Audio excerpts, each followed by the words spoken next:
Palabras compartidas, una mirada al acontecer social, político, económico y cultural de Panamá y el mundo. Conducido por el periodista Eduardo Soto.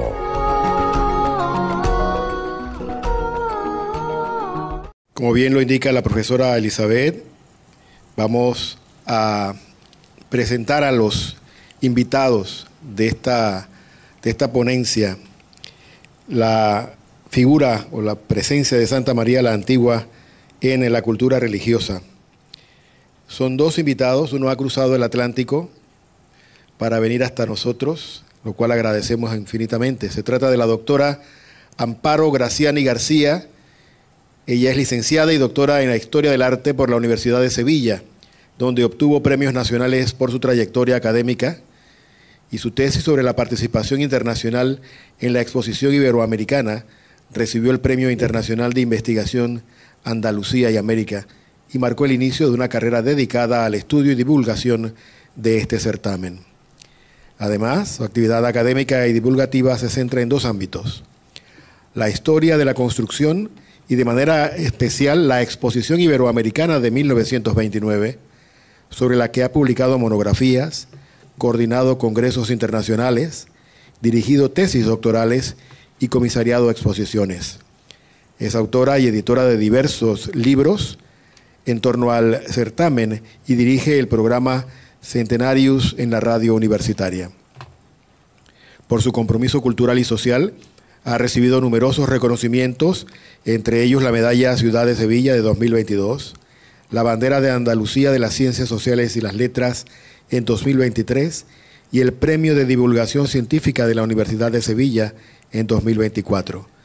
También ha sido considerada una de las mujeres españolas más influyentes en la divulgación de la historia. Demos un aplauso a Amparo Graciani García.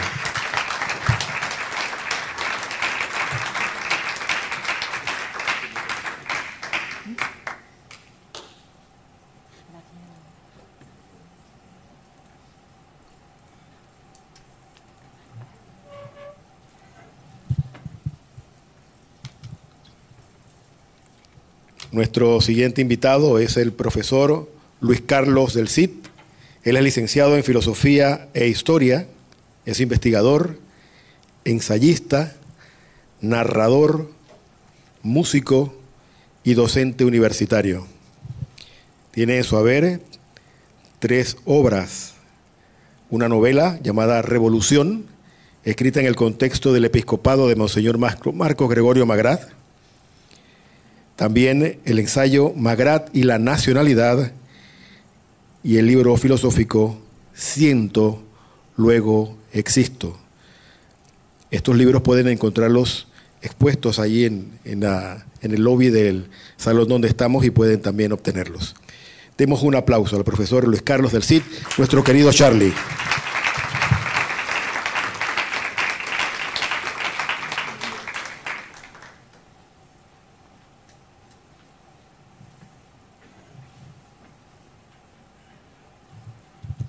Como en Panamá somos ante todo caballeros, vamos a empezar por la dama, aquella que ha cruzado el Atlántico para venir hasta nosotros los panameños. ¿Se escucha? ¿Se escucha?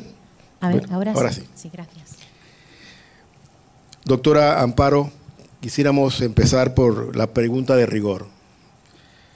¿Cuál es el origen, hasta dónde se va la raíz de esta devoción a Santa María de la Antigua? ¿Dónde podemos fijarla, si tiene el dato? Sí, bueno, Eduardo, discúlpeme primero, pues agradecer a don Francisco Blanco, al rector magnífico, la oportunidad de compartir con ustedes este rato. Bueno, muchas gracias. Parece que el origen de la advocación arranca del siglo IV. En concreto, parece que proviene de época del Papa San Silvestre, que, bueno, él muere hacia el 330, creo que en el 335 después de Cristo, ¿no? Y aunque hay diversas teorías, lo que yo tengo entendido es que se vincula, hace alusión a María como consumación de las profecías del Antiguo Testamento. En España está documentada la existencia de esta advocación desde el siglo XI,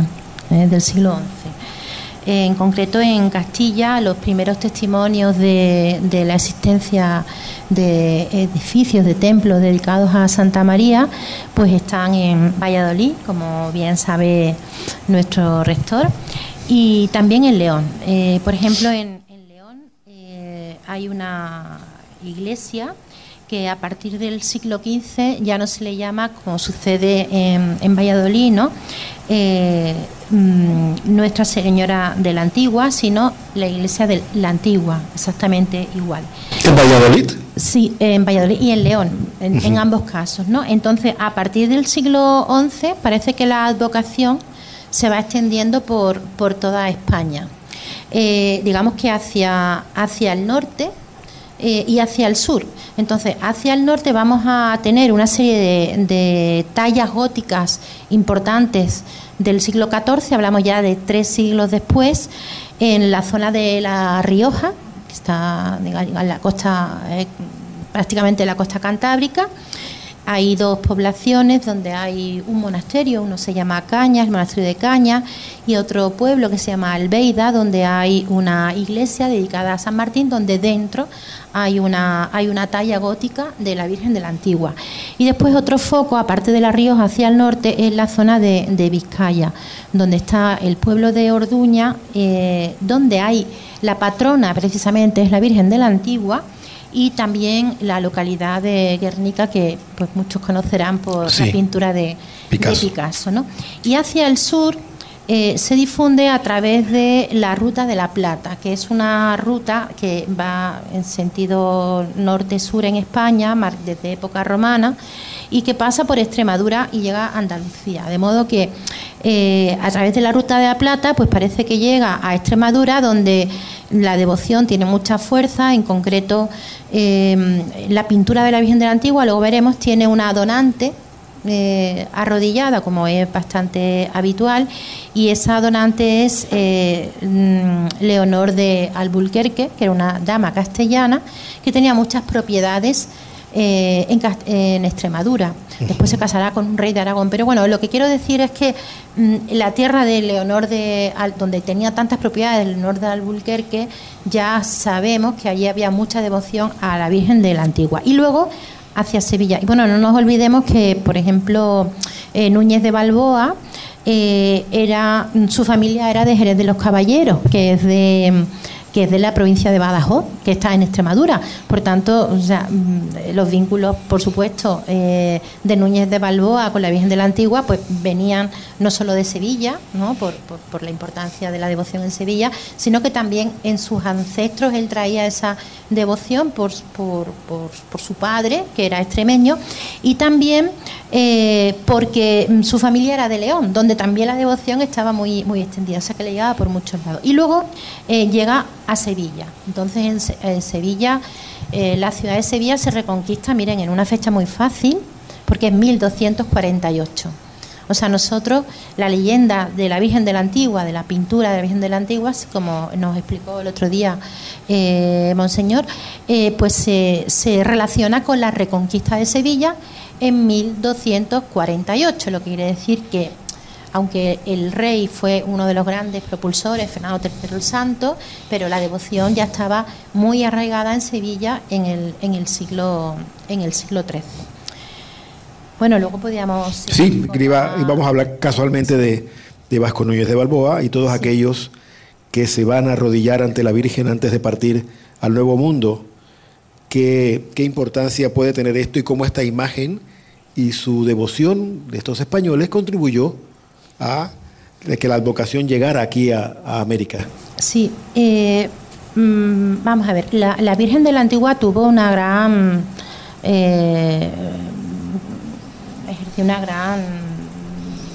fuerza, ¿no?, devocional sobre el pueblo, pero también la monarquía fue un factor fundamental para promover la difusión de esta devoción. la monarquía española se convierte como en un nexo de unión entre el pueblo y la devoción, y los reyes de España acogen esa devoción como una forma de manifestar que están protegidos en sus grandes empresas por parte de la divinidad, y que sus empresas, bajo la protección de la Virgen, tienen asegurado el éxito, ¿no? Entonces, ¿cuáles son esas dos empresas? Por una parte, la Reconquista, de ahí los vínculos con Fernando III el Santo, la leyenda de la Reconquista, y por otra parte, la misión evangelizadora, ¿no? La Virgen se convierte en, o sea, las capillas de la Virgen, pues es un patronajo regio.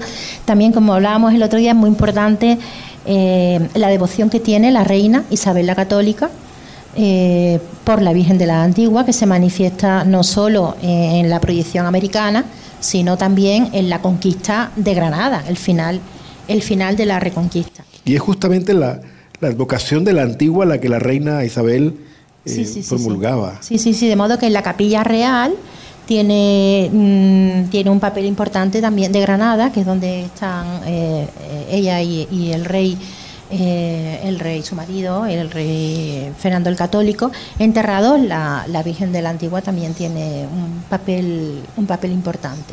O sea, la reina Isabel la Católica potenció muchísimo esta advocación, que, bueno, como nos explicó antes de ayer, el arzobispo, era un punto de oración para todos los que partieran hacia América, ¿no? Sí, nosotros hablamos de España y de América. Panamá y Sevilla específicamente, estamos a las puertas del centenario de esta gran exposición que hubo en Sevilla en 1929, y que también tiene a María como centro de gravedad. Sí. ¿Qué papel tuvo el culto a la Virgen de la Antigua en este evento? Bueno, en el año 29, nosotros en Sevilla, es a lo que se refiere don Eduardo, tuvimos una exposición iberoamericana que se desarrolló durante 14 meses. Para muchos muchos pueden pensar que fue un evento solamente político, cultural, económico, como las exposiciones. Sin embargo, la fuerza de los planteamientos religiosos en la exposición fue mucha. No solo por las tradiciones populares que se ensalzaron, sino también porque fue resultado de un régimen político, el régimen de Primo de Rivera, que potenció mucho las relaciones Iglesia-Estado. Eso por un lado. Y por otra parte, porque se entendía que había que potenciar la idea de que el castellano era un elemento de unión, y también de que la religión era un elemento de unión con el mundo iberoamericano. Entonces, quien no sepa demasiado de la exposición, pues puede pensar que qué vínculos tuvo la exposición. Pues tuvo muchísimos vínculos, entre otras cosas liderado por un cardenal, el cardenal Ilundain, en Sevilla. Esto hace que los grandes eventos de Sevilla de la exposición iberoamericana precisamente fueron los eventos religiosos. Entonces, la exposición de origen se iba a inaugurar en marzo, tuvo muchos cambios, pero finalmente se inaugura en mayo. Pues en mayo, a la semana de inaugurarse la exposición, insisto, no estaba previsto que fuera la semana, estaba previsto que fuera avanzada ya la exposición, se celebró el primer Congreso Mariano Hispanoamericano. Vaya. Allí. Entonces, el congreso duró en principio una semana, del 15 al 21, más o menos, del 15 al 21 de mayo, y estuvo pues una parte religiosa, lo que es un congreso, claro, ¿no? Pero después tuvo muchísimas actividades relacionadas con la piedad popular. Se ensalzó el papel de la Virgen, las distintas advocaciones de la Virgen, pero la que se utilizó como emblema de todo, como símbolo, fue precisamente la Virgen de la Antigua. Yo les diré que hay una medalla preciosa, yo creo que te la enseñé ayer, el otro día, sí, Eduardo. En fotografía. Perdón que se me ha ido la voz. Gracias. Perdón. El arquitecto de la exposición diseñó una medalla, que es un cuadrilóbulo, que saben que es un elemento identitario de la arquitectura sevillana que pasa a América, que tiene en el centro la Virgen de la Antigua de nuestra catedral, que es una virgen de una pintura, como saben, del siglo XIV, y en el reverso tiene la Giralda con las dos jarras de azucena, como son la Giralda. Hay un momento determinado cuando se proclama el Dogma de la Inmaculada que se le añaden unas jarras con unas azucenas como símbolo de María. Entonces, esos son los símbolos marianos por excelencia en Sevilla, ¿no? Y como digo, hubo muchos actos relacionados con la Virgen durante el Congreso Mariano, con todas las vírgenes, especialmente con las que tenían un vínculo, pero entre todas ellas, la Virgen de la Antigua fue la más importante. Entonces, por ejemplo, aparte de la medalla del Congreso Mariano, pues hubo una exposición mariana diocesana en la cual pues una virgen, se supusieron muchísimas vírgenes, pues una de ellas fue la Virgen de la Antigua. No la pintura, sino una talla. Hubo una procesión mariana extraordinaria, con todas las vírgenes, salieron a la calle todas las vírgenes. En este contexto del Congreso. Sí, durante el Congreso, que exactamente eso fue el 19 de mayo, ¿no? Salieron sobre chasis de automóviles todas las vírgenes relacionadas con América. Según las crónicas, 12.000 personas participaron en la comitiva, 12.000 personas, mientras que los espectadores fueron 300, porque yo creo que toda Sevilla estaba en la comitiva, ¿no? Otra cosa que se hicieron fue representaciones de un auto sacramental, el Santo Rey Don Fernando, de Calderón de la Barca, en el que evidentemente había ilustraciones musicales dedicadas a la Virgen de la Antigua, al milagro de la Virgen de la Antigua y su relación con San Fernando.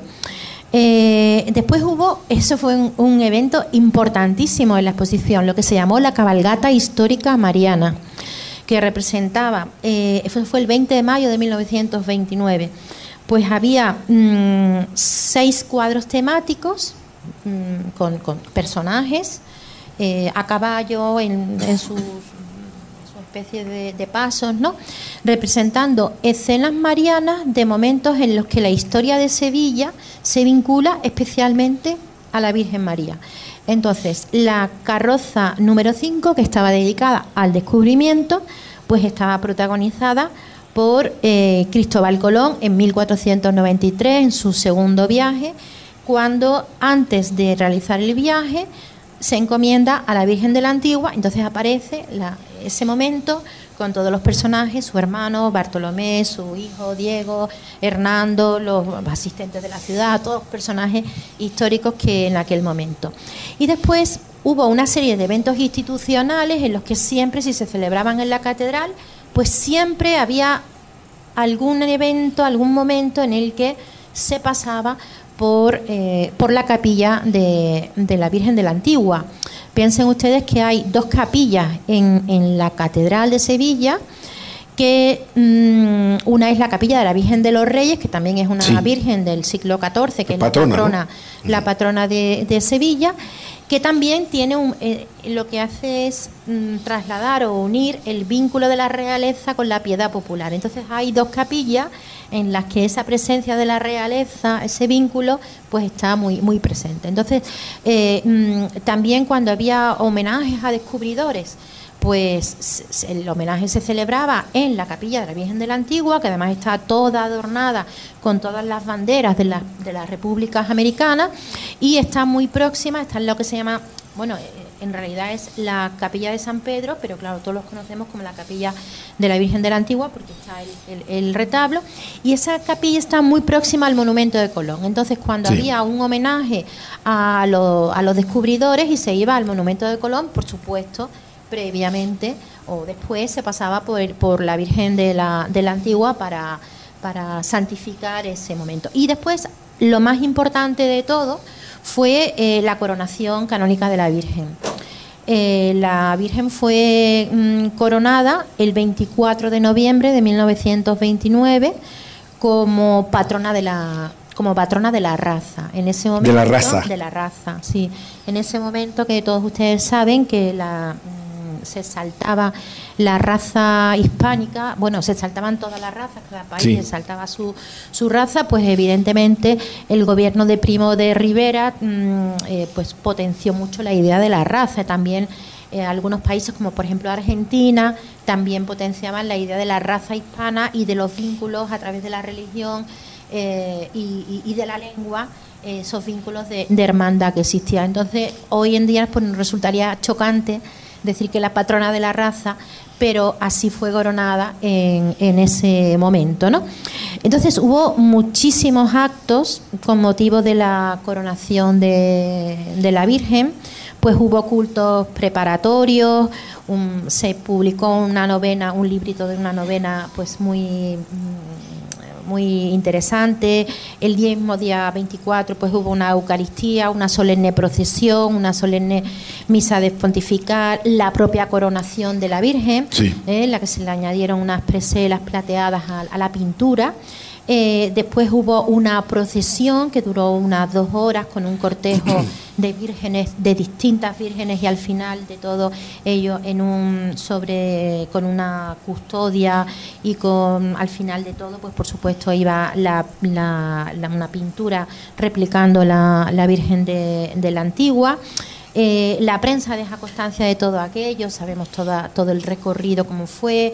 O sea, yo creo que sería, pues a lo mejor con motivo de la conmemoración del centenario del 29, pues un acto bonito Profesora, ¿se tienen planeados algunos actos para el centenario de esta exposición, que usted sepa? Bueno, a ver, yo llevo trabajando por eso, intentándolo desde el año 2016, porque bueno, uno tiene conciencia de cómo pasa el tiempo, y en el año 2016 pues yo personalmente me afané mucho en esta cuestión. Yo he sido comisaria por circunstancias, no sé, voy a decir personales, no fueron personales, pero voy a decir personales por decir algo. En diciembre dejé el cargo. Sinceramente lo dejé con un programa religioso preparado sin entregar. El comisario que viene a continuación pues tendrá que desarrollarlo. Explíquenos qué es eso del comisario o la comisaria. Bueno, comisario es el responsable. Entonces yo era la responsable entendí que el ritmo no era el que había que llevar. Yo como si tuviera aquí una daga, porque a mí me corrían los días. Sí. Y mi planteamiento era multidisciplinar, y por supuesto el programa religioso era básico. Creo que el programa religioso podría ser muy, muy ambicioso. Yo personalmente creo que habría que hacer un segundo congreso mariano hispanoamericano en Sevilla. No sé si este es un buen foro para decir eso, pero yo creo que eso habría que hacerlo. Personalmente yo no lo dije antes porque en Sevilla estábamos preparando la Magna que fue en diciembre y fue días antes. Si no hubiera estado la Magna, a principios de año el arzobispo hubiera tenido encima de la mesa el programa religioso. A mí me pareció que había que esperar a que pasara todo lo de la Magna, porque la ciudad se alteró bastante. No. Yo estoy convencida de que habrá importantes eventos, porque es una oportunidad para la ciudad. Yo estoy convencida de que el arzobispado hará, porque los canónigos de la catedral lo saben. Nosotros llevamos mucho tiempo hablando de eso. Incluso en nuestro programa de radio dedicamos uno específicamente al papel de la Iglesia para que se tuviera constancia de la importancia que tuvo la Iglesia en la exposición. Sí. No solo en Sevilla. Piensen, por ejemplo, que la exposición fue cambiando de fecha, y uno de los últimos momentos era el año 28. Pues en el año 28, el 12 de octubre del año 28, en Guadalupe, se corona a la Virgen de Guadalupe de Cáceres como la patrona de la hispanidad, reina de la hispanidad. Y eso se hace porque ese era el momento en que la exposición se iba a estar celebrando, uno de los muchos momentos. Entonces, claro, se aplaza la exposición, pero todo lo que había previsto desde el punto de vista religioso se mantuvo. Entonces, no hay la vinculación de la Virgen María con Iberoamérica es incuestionable, ¿no?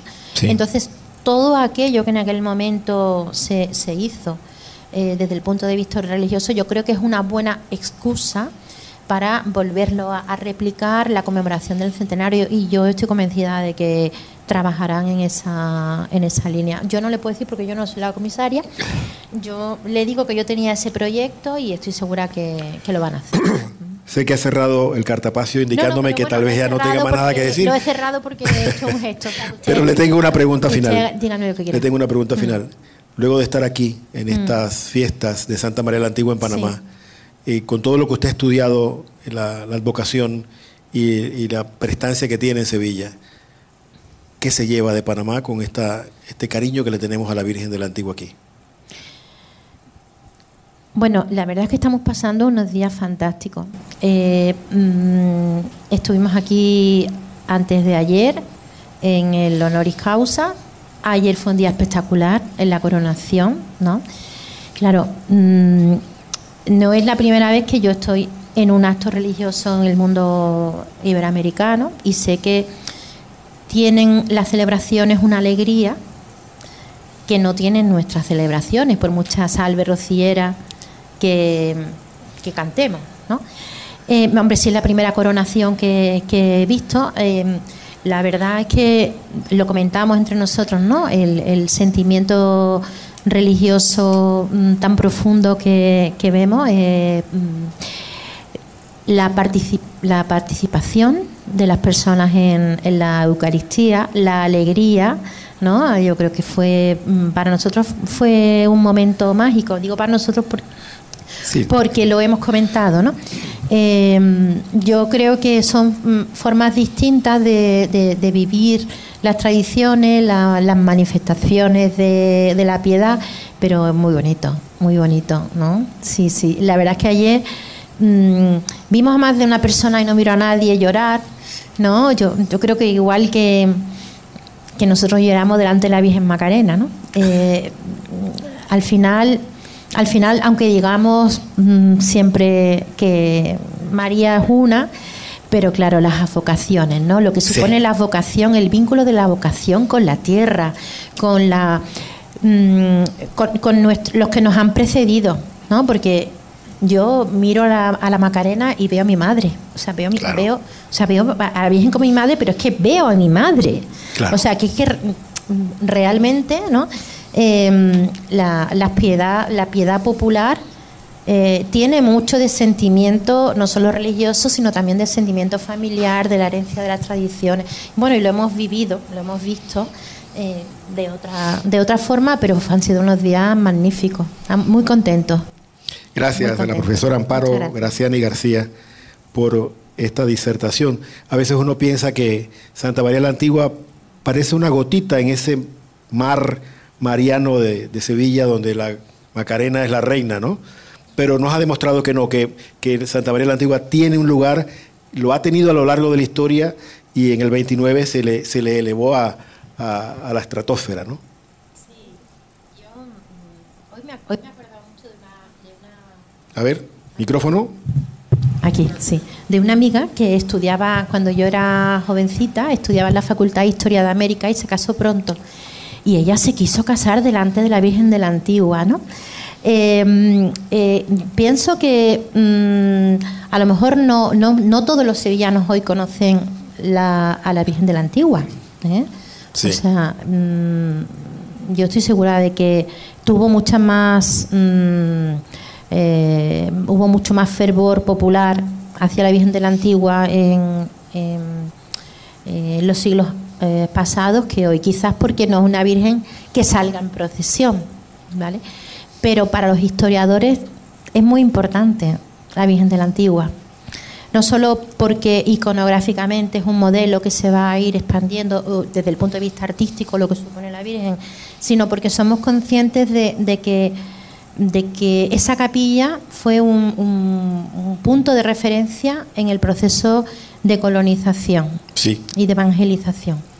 Entonces, insisto, es probable que en el año 29, si se celebra el centenario y la Virgen de la Antigua se reactiva, ¿no?, como desde el punto de vista popular, porque haya muchos actos, haya muchas más personas que encuentren ese vínculo, que hoy hay otras advocaciones que quizás por la importancia que tiene la Semana Santa, ¿no?, pues no tengan hoy en día. Siendo testigos de la amistad que tienen nuestros arzobispos, tanto el de Sevilla como el de Panamá, no me extrañaría que haya bastante ruido al respecto. Les diré que la medalla, que es preciosa, que se hizo para el Congreso Hispanoamericano, yo ayer me fijé que los miembros de la delegación sevillana la traían puesta.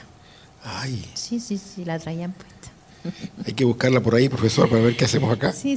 No, yo le voy a regalar a ustedes una. Sí. Gracias, profesora Amparo Graciani García. Nos toca ahora conversar con el profesor Luis Carlos del Cid, filósofo, historiador, escritor, sobre esta advocación y esta devoción de los panameños a la Virgen María en general y a Santa María de la Antigua en particular.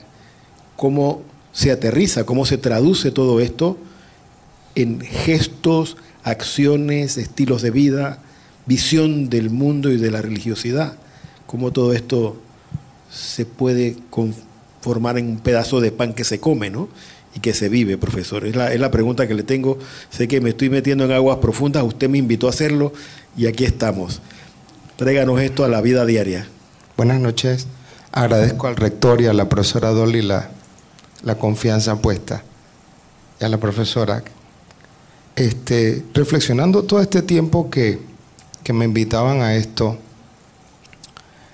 y el lunes escuchando al arzobispo de Sevilla, que hablaba de María como lugar teológico, y usó una frase hermosísima de la que derrumba los muros, hablando del cuadro y que se había pasado ahí mirando el cuadro, y el cuadro aquel del muro que se cae. Y pensaba yo en nuestra historia, ¿no?, en nuestra historia reciente, incluso el papel de María en la historia de Panamá. Y haciendo la historia reciente, escuchábamos la poderosa homilía que ha causado tanto revuelo hace unas semanas. De Monseñor Ocho Gavía. La homilía de Monseñor Ocho Gavía, sí. Entonces pensaba yo, para los que hemos sido agentes de pastoral, ¿sí?, incluso legionarios de María, cuando uno mira el papel de María en la historia personal, en la historia, uno dice, el arzobispo mencionó el lunes María, la ternura de María. El padre leyó el texto de María que sale presurosa a las montañas de Ain Karim, de María, la ternura y la belleza, no solo de la imagen, la belleza de la madre, la ternura de la madre, la solidaridad de la madre que también está embarazada y sale. Entonces eso podemos traerlo a nuestra tierra, a Panamá, pensando en el papel de la iglesia. Incluso él mencionó, y el concilio hace eso, María como tipo de la iglesia, y la teología ha rescatado la figura de María como modelo de la iglesia, dentro de la iglesia. Es modelo para todos, es modelo para la jerarquía, es modelo para nosotros de una iglesia inculturada. Una iglesia inculturada, una iglesia encarnada, una iglesia metida en la realidad social, una iglesia profética, una iglesia que anuncia y denuncia. Y María hace todo eso. Estudiando hace un par de años para una clase con los seminaristas, escuchando a un obispo, y supongo que todos los que han estudiado teología lo sabrán. Yo, que mi especialidad en realidad es filosofía, me he visto obligado a estudiar teología por otras razones. Pero este obispo decía, María es la primera teóloga. Me quedé así, wow. Y X teólogo dijo que María es la primera que hace teología, porque cuando el ángel le dice, vas a ser la madre del Hijo de Dios, y ella pregunta, ¿y cómo va a ser? Usando la razón. la razón para pensar cómo va. Yo creo en eso, no como Zacarías. Yo creo en eso, pero explícame cómo va a ser. Eso es hacer teología, meterle la cabeza al problema a Dios. Entonces, primera teóloga, pero a la vez María es acompañamiento, solidaridad con el pobre y el necesitado, con una anciana que tenía 60 años y queda embarazada y sale corriendo a visitarla. Entonces, eso en nuestra tierra se ha visto. En la mencionada homilía de Monseñor Ochoa Gavía, que hablaba del papel en la iglesia, que hablaba de los misioneros y misioneras que han desgastado su vida, muchos devotos piamente de María, sí, santamente de María. Cuando uno piensa en los claretianos, misioneros del corazón de María, que se desgastaron en Darién y en San Blas, uno ve el amor a la Virgen. El amor a la Virgen. Me acuerdo mi experiencia de haber leído el padre Arrati, es un sacerdote claretiano en San Blas, que los cunas pidieron hacer el rito funerario por el compromiso de él, un hijo del corazón de María. Entonces, hoy, ¿qué nos diría la Virgen? Pensando en esto hermoso, yo tuve la bendición, y ahí veo la mano de Dios en mi caso, cuando yo preparaba mi tesis de licenciatura de historia en el año 90, delante de un heredero de María del Carmen Mena García, el doctor Celestino Araúz, que me hizo amar apasionadamente la historia. Valladolid, él hizo su doctorado y su esposa allá. Entonces, escogiendo la tesis de licenciatura, yo decía, wow, estaba la invasión que había ocurrido. Para nosotros los panameños, la invasión traumática, pero sí, como hombre de fe, veía el tema del 5º centenario. Y yo hice mi tesis de licenciatura sobre los 500 años, la posición en España, la feria en Sevilla, en fin, todo lo que ocurrió. Y varias veces visité la embajada, buscando las revistas que se publicaban todos los meses aquí. Pero también había que mencionar, ellos llamaron la resistencia indígena, acá en América. Y los afroamericanos, todos teníamos la iglesia. Se hizo la conferencia en Santo Domingo el año 92. Sí. Entonces, María, ¿qué nos dice hoy a los panameños, a todos? ¿No? Mirando incluso el acontecimiento guadalupano que se celebran 500 años en el 31. Ahora yo pensaba en Aparecida. Entonces, el papel de María en el pobre, en el sometido, en el excluido. María sigue diciéndonos, como nos decía el Padre, hagan lo que Él les diga. ¿Y qué nos dijo Jesús? ¿No? María dice, hagan lo que Él les diga. Y Jesús nos dice, vivan las bienaventuranzas, de la cual su mamá es modelo. Entonces, por ahí iría yo, ¿no? El papel de María en la iglesia panameña. Para nosotros que estamos rescatando la devoción a la antigua, ¿sí? Yo recuerdo como estaba vinculado con el doctor Blanco al tema de la historia de la iglesia en Panamá, cuando discutían de escoger el patronazgo de Panamá, por supuesto, acá hay un montón de devociones muy fuertes, como la Virgen del Carmen, la Medalla Milagrosa, María Auxiliadora y otras más. Dijo esas tres. Entonces, ¿cómo escoger el patronazgo de Panamá? Y por supuesto, pues es María, como decías tú hace un rato. Hoy, ¿qué nos dice María nosotros a la historia panameña? Yo diría, compromiso. En un mundo que en Panamá, en que los liderazgos o son impuestos con la fuerza o son impuestos cerrando calles, María, ¿qué nos dice? Hagan lo que Él les diga. He aquí la sierva. ¿Cuántos queremos tomar el papel de servidor? Por ahí me quedaría yo. Usted comentaba conmigo, profesor, momentos antes de iniciar, el papel de los obispos y de los sacerdotes en el Nuevo Mundo en defensa de los indígenas, y que Panamá puede ser incluso precursor de las casas, ¿no?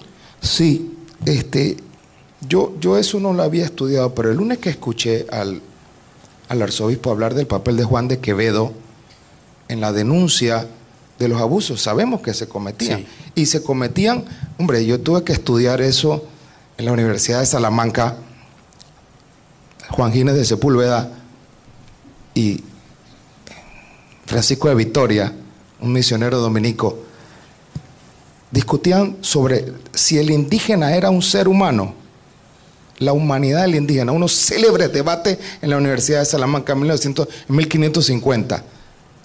Y la valentía de Francisco de Vitoria y de muchos, él leyendo su escuela dominica.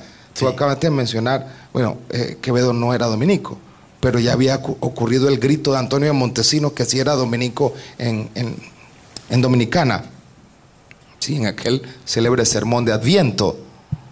Pero comenzaron a replicarse.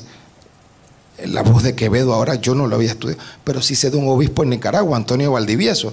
Y en la historia de Panamá concretamente, pues recordar la memoria de religiosos. Hay un religioso del cual el padre, en antes recordé el nombre, Fray Oscar Valderrama, un panameño, hizo una tesis de licenciatura sobre Fray Adrián de Santo Tomás, dominico, del papel de él en la pacificación de los indígenas, que se sentían excluidos en el mundo, y su reacción era violenta, ¿no?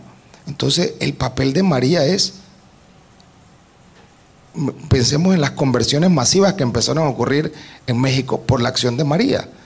Acá las cofradías, la tarea de los misioneros, pues nos invita a ser como María. Profesor, se ha pensado por mucho tiempo aquí en Panamá, no tengo el libro ni la cita precisa, yo sé que es mi asesor de tesis, así que me anda pidiendo citas precisas y documentos. No tengo la cita precisa, pero se piensa que las legiones de María son estas doñitas de rodillas en los templos que no hacen más que rezar el rosario. ¿Es eso solamente nuestra devoción a María? ¿Se reduce a lo piadoso solamente o hay un paso fuera del templo para hacer cosas de Dios? Yo le decía a Eduardo eso porque yo lo viví en la parroquia donde estaba mucho tiempo. El papel de las legionarias, porque yo te decía eso, yo lo experimenté. El papel de las legionarias que me enseñaron a rezar el rosario, pero eran las que estaban de punta de lanza visitando enfermos. Era parte de su trabajo semanal como legionaria ir a visitar enfermos, y a mí me tocaba acompañarlas, ir a visitar el hospital, cuando uno rechaza a veces ir al hospital. Entonces uno ve que no era solo el compromiso piadoso, sino una acción social efectiva y certera. Visitar al que está solo, al que está enfermo, e incluso llevarle una bolsita de comida. Entonces uno ve que la devoción bien orientada te lleva a rezar y a la acción, el ora et labora, ¿no? Sí. de San Benito. Entonces yo diría que a todos, ¿no? A todos nos toca. Yo recuerdo, y ahora que preguntas qué dice eso, yo recuerdo a mí la impresión de, ahora que escuchábamos a Monseñor Ochogavía, me acuerdo ya por el 88, cuando Monseñor Ariz hizo una carta pastoral donde hablaba de la deuda externa. Y yo apenas tenía como 18, 19 años y yo escuchaba, a mí me sonaba eso escandaloso, demasiado fuerte.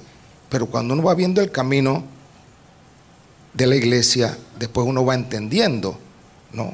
Uno va entendiendo el papel de la iglesia en su tarea profética, que es la que hacían, como decía yo, las legionarias, y hacen otros movimientos pastorales, ¿no? Que uno ve en distintas parroquias, en distintos niveles. Gracias. Lastimosamente el tiempo es adversario esta noche. Tenemos otra ponencia muy importante sobre María en el arte y la arquitectura sagrada, así que lo dejamos hasta aquí. No podemos dejarlos ir a la profesora Amparo Graciani y al profesor Luis Carlos del Cid. Un fuerte aplauso por su ponencia esta noche.